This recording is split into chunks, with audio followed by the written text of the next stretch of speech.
सबसे पहले तो एक और खुशखबरी ले लें। जब से ये हुकूमत आई है, इन्होंने सुख का सांस नहीं लेने दिया इस कौम को। डीजल और पेट्रोल की कीमतों में इजाफा कर दिया गया है। जी हाँ, और जनाब महंगाई का एक नया तूफान वो दस्तक दे रहा है। यही वजह है कि इस बार न सिर्फ कीमतें बढ़ी हैं, बल्कि हुकूमत ने पेट्रोलियम प्राइसेस मुकर्रर करने का जो तरीकेकार था ना, वो ही बदल दिया है। दूसरी बात ये, हिंदुस्तान ने तो बड़ा जबरदस्त प्लानिंग की है। वो तो क्रूड ऑयल लेता है रूस से और रिफाइन करके रूस को एट अ प्रॉफिट बेचता है। ये देखें आप, सही बात है। That is what we should have been doing, but we have no refining capability, nothing to match that of India. तो डांग तो आपको दबा के फेरी है अर्दली सरकार ने, तो उम्मीद है कि इस कौम को समझ आएगा। जबकि दूसरी तरफ इनकी अपनी कारकर्दगी का हाल यह है कि अब भी ये लोगों को ट्रक की बत्ती के पीछे लगाने में ही लगे हुए हैं।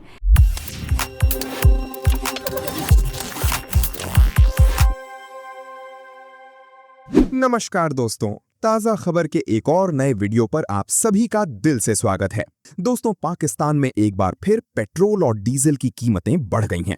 ऐसे में देखिए हिलाली किस तरह चीख चीख कर अपनी भड़ास निकाल रहा है और पाकिस्तानी इस पूरे मामले पर क्या कह रहे हैं, देखिए और मजे लीजिए। अगर वीडियो पसंद आए तो लाइक करें, शेयर करें और अपनी राय कमेंट में जरूर बताएं।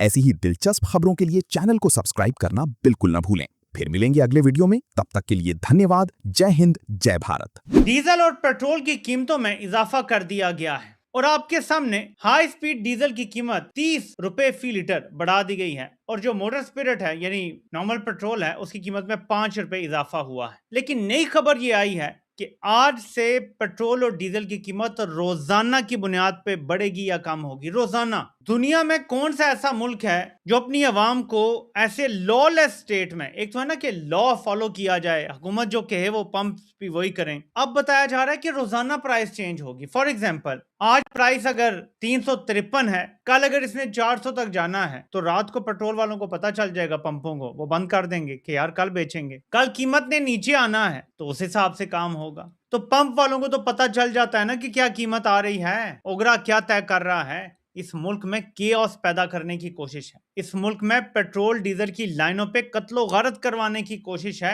ये जो इन्होंने नया मंसूबा लॉन्च किया है और बड़ी ढिठाई से कह रहे हैं कि हमने मुल्क को डिफॉल्ट से बचा लिया है। 5 साल हो गए इनकी हुकूमत को, अब तक ये कहते हैं डिफॉल्ट से बचा लिया। डिफॉल्ट कौन सा? जो खुद पहले पैदा किया। अब मेरे पाकिस्तानियों, एक तो ये आपके लिए खुशखबरी हो गई कि आपको तुन के रखने का प्रोग्राम जारी है और जोर शोर से जारी है। इस पर जाहिर है कि पाकिस्तानी अवाम बोलेगी नहीं, लेकिन मैं आपको साथ साथ मीशत के हवाले से बताता रहता हूं। जिस दौरान आपको तुन के रखा हुआ है, वो शहबाज शरीफ ने कहा था ना, डांग आपको फिरनी है। मैं आपको बल्कि वो क्लिप भी दिखाऊंगा, लेकिन पहले जरा हम ये 2 खबरें देख लेते हैं। पाकिस्तान में बैरूनी सरमायाकारी। जी हां, मैं आपको क्योंकि रोजाना मीशत के हवाले से इनकी तबाहकारियों का थोड़ा सा टच देता हूं। पाकिस्तान के अंदर जो बैरूनी सरमायाकारी है, फॉरेन इन्वेस्टमेंट है, उसमें तकरीबन इस साल 1 अरब डॉलर की कमी हो गई है। पिछले साल अगर ये 2.4 अरब डॉलर थी तो इस साल ये 1.6 अरब डॉलर रह गई है। तकरीबन 1 अरब डॉलर की कमी आ गई है। 800 मिलियन डॉलर प्रिसाइज अगर आप कर लें तो। ऐसा मुल्क जो पाई पाई का मोहताज है, वहां एक ये कमी। और एक और खबर देख लें, पाकिस्तान में फ्रूट की जो एक्सपोर्ट है और सब्जियों की एक्सपोर्ट जो पाकिस्तान करता है, उसमें 44% क्वांटिटी और 30% डॉलर टर्म में कमी आ गई है। आप जरा पाकिस्तान के हालात देखें। एक ऐसा मुल्क जिसको ज़रई मुल्क हम करार देते हैं, जिसकी एक्सपोर्ट जो है वो या कपड़े की है या अजनास की है, जिसमें फल फ्रूट वगैरह आम शाम बेच लिया, इस तरह की चीजें कीनू शीनू बेच लिया हमने। तो शहबाज शरीफ अल्लाह बख्शे, उसने एक बार कौम को बताया था कि डांग आपको फिरनी है। तो वो जो डांग फिरने वाली एक वीडियो थी ना, वो मैं आपको लाजमी सुनवाऊंगा ताकि आपको याद रहे कि डांग तो नून लीग वालों ने आपको फिरनी है, क्योंकि वो ये दावा कर के आए थे कि डांग आपको फिरनी है। तो ये जरा देखें शहबाज क्या कह रहा था आपको। डांग आपको फिरनी है इंशाल्लाह। डांग आप फिरनी है इंशाल्लाह। ये बदला ले रहे हैं कौम से कि तुम्हारी जुर्रत कैसे हुई, एक आउटसाइडर को तुम सपोर्ट करते हो। एक ये चीज, और एक पहलू ये है कि ये नाअहल हैं बला के, फौजी भी और जो इनके साथ सिविलियंस हैं। जो लोग मुझे 8 साल से मुसलसल देख रहे हैं, 2018 में मैंने ये फील्ड ज्वाइन की थी, उन्हें पता है मैं एक बात मुसलसल कहता रहा हूं कि ये सिर्फ करप्ट नहीं है, ये नाअहल लोग हैं। इनकी इनकॉम्पिटेंसी हमेशा छुपी रही, दबी रही। लेकिन आप आज शहबाज शरीफ को आपने वफाक में देख लिया, इसकी कारकर्दगी देख ली। अब मुझे बताएं, आज वक्त ने साबित कर दिया कि जो बैठी हुई है पंजाब में ला के लाडली बिठाई हुई है, वो 100 भी हो जाए तो एक बुजदार के बराबर नहीं हो सकते। तो सोचें कोई कॉम्पिटेंट बंदा अगर आ जाए तो उससे इनका क्या मुकाबला होगा। इन्होंने Buzdar super duper ultra pro max मुसल्लत किया पंजाब पे। जो जर्नैल कहते थे जी इमरान खान से हमारी जो लड़ाई हुई है वो ही बुजदार की वजह से है, आज बुजदार के भी बहुत कुछ 100 गुना आगे की चीज मुसल्लत की हुई है पंजाब में भी, और वफाक में तो बस ना ही पूछेंगे क्या हाल है अर्दली साहब का। तो डांग तो आपको दबा के फेरी है अर्दली सरकार ने, तो उम्मीद है कि इस कौम को समझ आएगा। तो आपकी सरमायाकारी नीचे आ गई,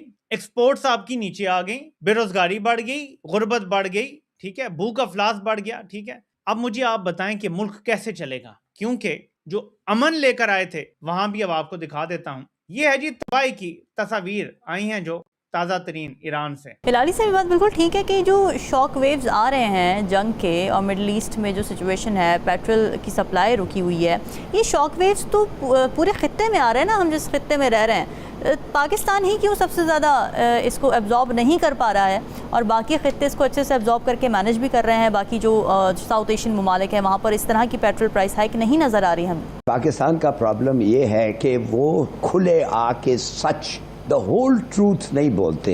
दे speak the truth but only as much as they can afford to have it heard. देखिए सीधी बात है, what is the petroleum levy? What is the petroleum levy? क्यों नहीं ये जो मिनिस्टर्स बैठे हुए थे इन्होंने हमें बताया कि पेट्रोलियम लेवी का क्या, what will be the principle determining that? Petroleum levy जो है वो इस्तेमाल करते हैं जब इनकी प्लानिंग गलत हो जाती है ना, जब इन लोग एक सेक्टर ऑफ द इकोनॉमी को बेनिफिट करना चाहिए या दूसरे सेक्टर को बेनिफिट करना चाहिए, जहाँ इन्होंने गलत फैसला किया है, क्या होता है वो देखते हैं कि हमारा रेवेन्यू कम हो गया है। जब रेवेन्यू हमारा कम हो गया है तो चुप करके पेट्रोलियम लेवी लगा दो, बढ़ा दो उसको। That has nothing to do with the price of oil, right? That right. has to do with your competency. Absolutely. That has to do with the fact that you are hiding this from the public. तो petroleum levy को abolish करें। अगर आपकी ठीक price पे आप बेचना चाहते हैं and you stop making up for your other mistakes, stop the levy. मगर इनमें कभी ये नहीं करेंगे। They will never stop the levy. So it will never be fair. There will always be an element of make believe and deception कि ये prices हमने आज डेली प्राइस देखिए फिक्स कर लिया, हम क्या करें, बाहर के मुल्कों में फ्लैट का ये है, तो फिर पेट्रोलियम लेवी को निकालें ना और फिर देखें क्या प्राइस होना चाहिए। Why don't they do that? अगर ये इंटेलेक्चुअली ऑनेस्ट होते ये वो करते। दूसरी बात ये, हिंदुस्तान ने तो I mean Indians give the बुनियाद ड्यू, उसने तो बड़ा ज़बरदस्त प्लानिंग की है। वो तो क्रूड ऑयल लेता है रूस से और रिफाइन करके रूस को एट अ प्रॉफिट बेचता है। ये देखें आप, सही बात है। That is what we should have been doing, but we have no refining capability, nothing to match that of India. It is on, ये जो हमारे जो हर चीज है in the end it's competence, incompetence, dishonesty. Absolutely, क्या करें? बिल्कुल बिल्कुल सही कह रहे हैं आप। जी मीर साहब, आपको क्या लगता है बाकी ममालिक किस तरह बेहतर मैनेज कर पा रहे हैं और हमारी जो लीवी है वो हमारे गले की हड्डी बन चुकी है इस वक्त? हम जितनी भी बातें कर रहे हैं, आपने कोर एसेंस देखना है। इसलिए हम डेवलप नहीं कर रहे क्योंकि हम करप्ट हैं। ना हम काम करेंगे ना करने देंगे, और फिर हम बड़ी बड़ी बातें करते हैं, और जी पेट्रोल की कीमत बढ़ गई है। ओ भाई, तुम्हारी मैनेजमेंट ठीक होगी, तुम्हारे काम सही होंगे, तुम्हें किस चीज का प्रॉब्लम है? ठीक बात है। मुझे बता दो ना, हर चीज के अंदर तो आपकी इंटरफेरेंस है। ठीक है। द क्वेश्चन इज कि हम ईमानदारी के साथ नहीं काम करते, और जब तक आप नहीं करेंगे, आप नुकसान पता किसका कर रहे हैं? किसी पॉलिटिकल पार्टी का नहीं, आप पाकिस्तान का नुकसान कर रहे हैं। और ये लोग जो हैं, इनको पकड़ना चाहिए, खुदा की कसम इनको पकड़ना चाहिए। पाकिस्तान को हमने लूट लिया है, हमने खत्म कर दिया है उसको, बेईमानी से भर गए हम। कब तक हम करेंगे ये? मुझे बता दो, अकाउंटेबिलिटी लेके आओ। और यार ये क्या मिट्टी पाओ, ये करो, नो गॉन, वो टाइम खत्म हो गया, वो टाइम खत्म हो गया। आपने पाकिस्तान को आगे रखना है, पाकिस्तान को आगे नहीं रखेंगे आप, तो मुझे बताएं किसको रखेंगे आप? रोते रहेंगे ना। तो क्या हम सारी उम्र पैदा होने इस मुल्क के अंदर पैदा होने के लिए इसलिए आए कि रोते ही रहे हम? नहीं नहीं, अब नहीं, अब टाइम नहीं है। बिल्कुल ठीक है ना, हम इधर की बात करें। बिल्कुल। इन मुल्कों को देखें कि ये मुल्कों ने ये ना देखें कि उन्होंने हफ्ते में करना है कि एक दिन में करना है। ये तो अजीबोगरीब सी इन्होंने बात की है। ये देखिए कि जंग जो हुई, जो हो रही है ईरान और अमेरिका की, जिसमें इजराइल भी शामिल है, वो सबके लिए है ना जी। सबको तेल चाहिए, सारे इन जो सार्क ममालिक हैं उनको तेल चाहिए, और वो तेल उधर से ही, उसके जो तेल का जो मंबा है, जहाँ से जो ओरिजिन है, वो तकरीबन एक ही है। हाँ। ये बताइएगा कि कीमत डॉलर टर्म्स में इंडिया में कितनी बड़ी है, यस। श्रीलंका में कितनी बड़ी है, नेपाल में कितनी बड़ी है, बांग्लादेश में कितनी बड़ी है, तो आपको पता चलेगा कि सब्सिडी थोड़ी देने के बावजूद भी उन मुल्कों में हमारे यहाँ से पेट्रोल सस्ता है, हमारे यहाँ से डीजल सस्ता है। यहाँ पे आके एक सवालिया निशान पैदा होता है कि क्या ये जंग सिर्फ पाकिस्तान के लिए लगी है? क्या ये अबनाए हुर्मुज़ सिर्फ मेरे प्यारे पाकिस्तान के लिए बंद हुई है कि ये इन ममालिक के लिए नहीं हुई?